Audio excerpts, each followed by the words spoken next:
بسم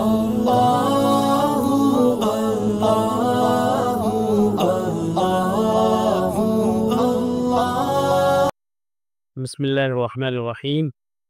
جنت کی خوشبو۔ جنت خوشبو سے بھرپور ہے اور اس کی خوشبو کی کیفیت اور کمیت اس عالم میں سمجھ میں نہیں آ سکتی ہے۔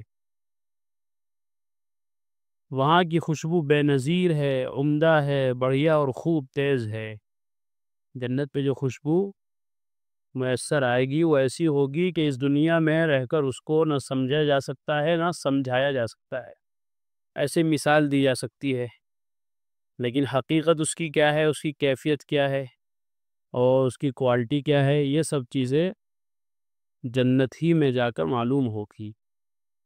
لیکن حدیثوں میں جو آیا ہے اس کی روشنی میں کہتے ہیں کہ وہ بے نظیر ہے، اس کی کوئی مثال دنیا میں نہیں ہے، کوئی مثال اس کی نہیں دی جا سکتی، اور ایسی عمدہ اور بڑھیا ہے کہ جو خوب تیز ہو۔ عطر اور خوشبو کی صحیح ہونے کی نشانی اور علامت یہی ہے کہ وہ دیر پا ہو، دیر تک اس کی خوشبو آئے اور دور دور تک اس کی مہک جائے، اور ایسی بھی ہو کہ جس سے آدمی کے سر میں، دماغ میں یا کسی اور طرح کی کوئی الرجی یا نزلہ وغیرہ نہ ہو۔ یہ اصل میں خوشبو ہے۔ تو جنت کی خوشبو ایسی ہی ہوگی کہ جس سے سراسر انسان کو فائدہ ہی فائدہ پہنچے گا، ذرہ برابر کوئی نقصان نہیں پہنچے گا۔ خوشبو کے ویسے بھی بڑے فضائل ہیں، خوشبو لگانی چاہیے، سنت ہے خوشبو لگانا۔ بالخصوص آدمی جب مسجد میں جائے یا کسی اور مجلس میں جائے تو اس موقع پر خوشبو لگانا مسنون ہے۔ اسی وجہ سے خوشبو لگانے کے اور خوشبو کو ہدیہ کرنے کے بھی فضائل آئے ہیں کہ اگر کوئی تمہیں خوشبو پیش کرے تو اس کو منع نہیں کرنا چاہیے، رد نہیں کرنا چاہیے، بلکہ اس کو لے لینا چاہیے۔ بہت سے لوگ کہتے ہیں ہمیں الرجی ہے، ٹھیک ہے آپ کو الرجی ہے لیکن لے کے رکھ لو، کسی اور کو دے دیو۔ لیکن ڈائریکٹ منع کر دینا کہ میں نہیں لوں گا یا مجھے پسند نہیں ہے، مجھے اچھا ہی لگتا، یہ گویا اس عظیم چیز کی توہین ہے۔ اس لیے آدمی کو خوشبو لگاتے بھی رہنا چاہیے، اپنے آپ کے بھی اور دوسروں کے بھی۔ خاص طور پہ جمعے کے دن تو خوشبو کا اہتمام کرنے کا حکم حدیث میں آیا ہے کہ وہ آدمی جو صبح سویرے تیار ہو جائے جمعے کے لیے، اپنے کپڑوں میں سے اچھے کپڑے پہنے، بہترین خوشبو جو اس کے پاس ہو وہ لگائے اور پھر مسجد کو جائے، تو اس جمعے سے اگلے جمعے تک اللہ تعالیٰ اس کے گناہ معاف فرما دیتے ہیں۔ یہ فضائل آئے ہیں جمعے کی تیاری کے سلسلے میں۔ تو اس لیے خوشبو پسندیدہ چیز ہے۔ تو جنت میں سب کچھ ہو اور خوشبو نہ ہو تو جنت کا کیا مزہ۔ تو اس لیے اللہ نے وہاں خوشبو بھی رکھی ہے۔ لیکن یہ یاد رکھنا چاہیے کہ دنیا میں جو خوشبوئیں ہیں، جو عطر ملتے ہیں، وہ ایسے ہونے چاہیے کہ جو جائز طریقے سے اور جائز چیزوں سے تیار کیے گئے ہوں۔ ان میں کوئی اس طرح کا کیمیکل جو ناجائز ہو، اس کا استعمال الکحل وغیرہ، وہ اس میں شامل نہ کیا گیا ہو، ورنہ پھر ایسی خوشبو لگا کر نماز پڑھنے سے تو نماز بھی نہیں ہوگی، اور ایسی خوشبو لگانا گناہ ہو جائے گا۔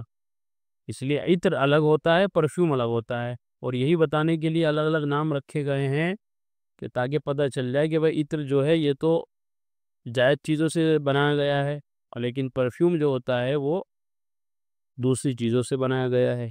اگرچہ انگلش میں تو ایک ہی نام ہے دونوں کا، لیکن پھر بھی تحقیق یہ ہے کہ عام طور پر جو خوشبوئیں بنتی ہیں، پرفیوم وغیرہ جو بنتے ہیں، وہ سبزیوں کے بنتے ہیں، اور ایسی سبزیوں کے اور ایسے پھلوں کے بنتے ہیں کہ جو کھانا بھی جائز ہے، ان کا استعمال کرنا بھی حلال ہے۔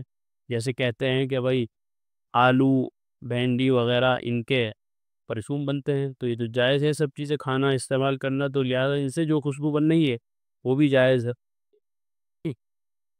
لیکن اگر کسی خوشبو کے بارے میں یہ پختہ یقین ہو جائے اور یہ خبر معلوم ہو جائے، تحقیق ہو جائے کہ اس میں الکحل ملا ہوا ہے اور اس میں شراب وغیرہ دوسری چیزیں اگر شامل کی گئی ہیں، تو پھر اس کا استعمال کرنا ناجائز، اور اس کے کپڑوں پر رہتے ہوئے نماز بھی نہیں ہوگی ناپاک بدن، ناپاک کپڑوں کے ساتھ۔ اس لیے آدمی کو سیدھے سادہ عطر استعمال کرنا چاہیے اور پرفیوم وغیرہ کے چکر میں نہیں پڑنا چاہیے۔ کہتے ایک حدیث میں ارشاد ہے کہ جنت کی خوشبو 100 سال کی مسافت سے سونگھی جاتی ہے۔ ایک حدیث میں ارشاد ہے کہ جنت کی خوشبو 100 سال کی مسافت سے سونگھی جاتی ہے، یعنی ایسا سمجھ لیجئے کہ ابھی جنت تک پہنچنے میں 100 سال لگیں گے، لیکن اس کی خوشبو یہیں سے آ رہی ہوگی، اتنی شاندار خوشبو ہوگی۔ تو ہاں جنت 100 سال میں وہاں پہنچا جائے گا اور یہیں اس کی خوشبو آ رہی، تو کتنی اعلیٰ خوشبو ہوگی۔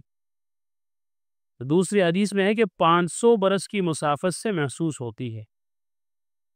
اللہ، دیگر روایات میں اس سے کم و بیش مسافت کا بھی ذکر آیا ہے، چنانچہ بہت سے واقعات ایسے ملتے ہیں کہ جس میں اس بات کا ذکر آیا ہے کہ جنت کی خوشبو دنیا میں بھی محسوس کی گئی ہے۔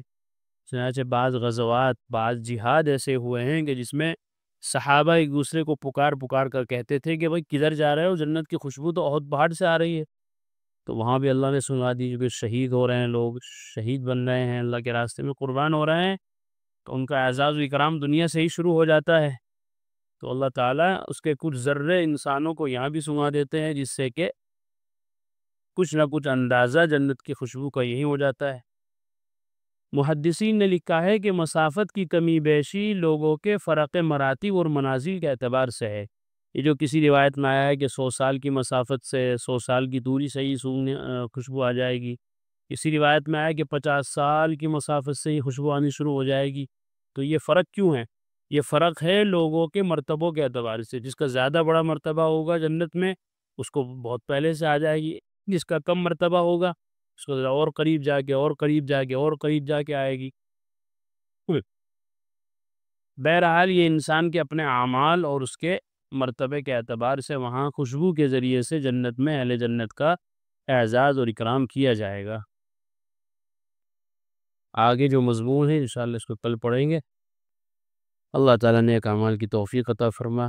وآخر دعوانا الحمدللہ۔